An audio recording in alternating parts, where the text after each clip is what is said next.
Nous voici arrivés au troisième jour de la deuxième semaine.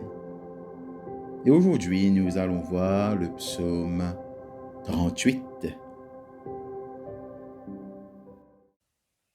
Put me not to rebuke, O Lord, in thine anger, neither chasten me in thy heavy displeasure. For thine arrows take fast in me, and thy hand presseth me sore.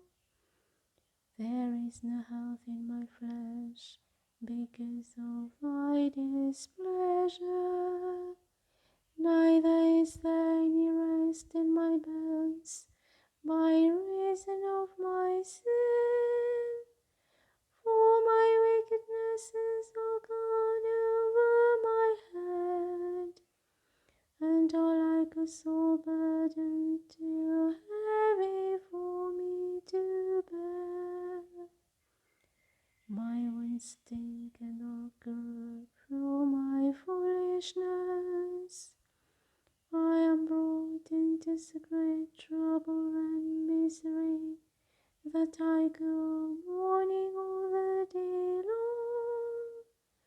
For my loins are filled with a sore disease, and there is no whole part in my body. I am feeble and sore smitten. I have wrought for the very disquietness of my heart. Lord, thou knowest all my desire, and my groaning is not hid from thee.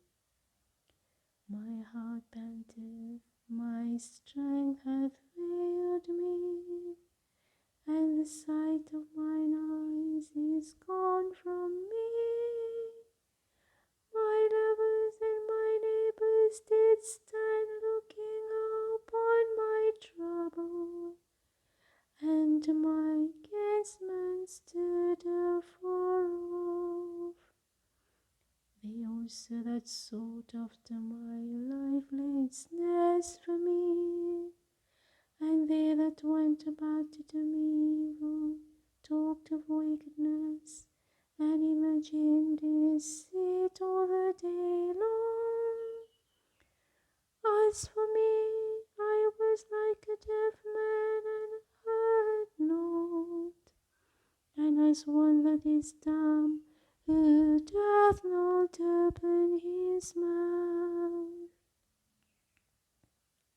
I became even as a man that heareth not, and in whose mouth are no reproofs. For in thee, O Lord, have I put my trust. Thou shalt answer for me, O Lord my God. I have required that they, even mine enemies, should not triumph over me. For when my foot slipped, they rejoiced greatly against me. And I truly am set in the plague, and my heaviness is ever in my sight. For I will confess my wickedness, and be sorry for my sin. But mine enemies live and are mighty, and they that hate me wrongfully are many in number. They also that reward evil for good are against me, because I follow the thing that good is. Forsake me not, O Lord my God. Be not thou far from me. Haste thee to help me, O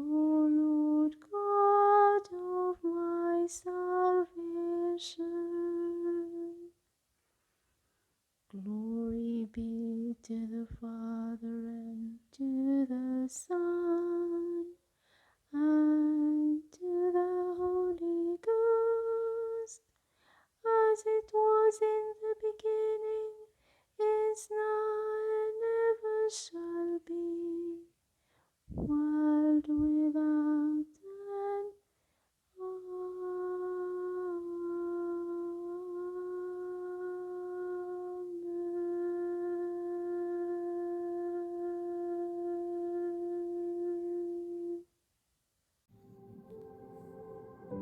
Le psaume 38 est une écriture profonde dans laquelle le roi David exprime sa souffrance et son cheminement vers la rédemption à la suite de ses péchés. Il exprime explicitement les tourments qu'il a vécus à cause des péchés, un lourd fardeau qui l'alourdissait mentalement et physiquement. Dans un état de misère totale, David se présente comme un porteur de péchés conscient des répercussions des transgressions.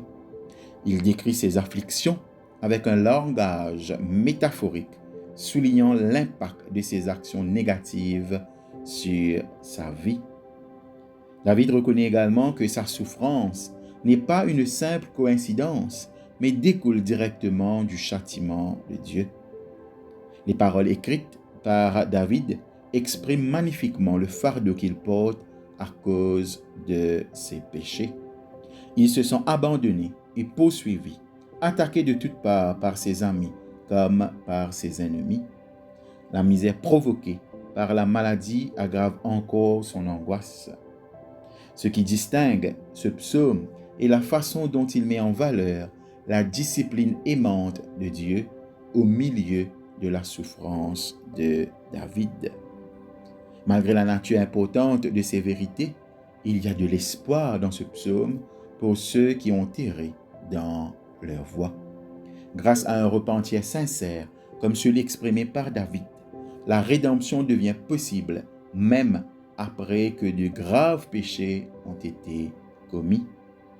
Pour nous les chrétiens, cela constitue un rappel essentiel que nos actions entraînent des conséquences, tant physiques que spirituelles, mais qu'elles ne nous définissent pas complètement. Plutôt que de sombrer dans le désespoir ou de tenter de justifier nos actes répréhensibles, nous pouvons trouver du réconfort en sachant que Dieu est prêt à pardonner lorsque nous recherchons sincèrement sa miséricorde et sa restauration. Alors, rassurons-nous en sachant que même lorsque nous nous sentons abandonnés et poursuivis comme David, nous pouvons nous tourner vers Dieu qui ne nous abandonnera jamais. Il est notre refuge dans les moments difficiles et promet de toujours nous restaurer.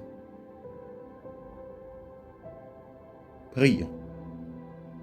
Père miséricordieux, rappelle-nous à chaque instant que notre espérance ne réside pas en nous-mêmes ou dans les autres, mais uniquement en toi. Dans les moments d'affliction et de détresse, que nous puissions imiter l'exemple de David en épanchant honnêtement notre cœur devant toi. Aide-nous à toujours être conscients de nos péchés devant toi avec humilité, recherchant ton pardon avec un cœur repentant. Par Jésus ton Fils, nous te prions. Amen. Piste de réflexion. Premièrement, pensez-vous toujours à Dieu en premier dans les moments d'affliction? Deuxièmement, pourquoi est-il difficile de rester fidèle à Dieu comme lui, il est fidèle envers nous?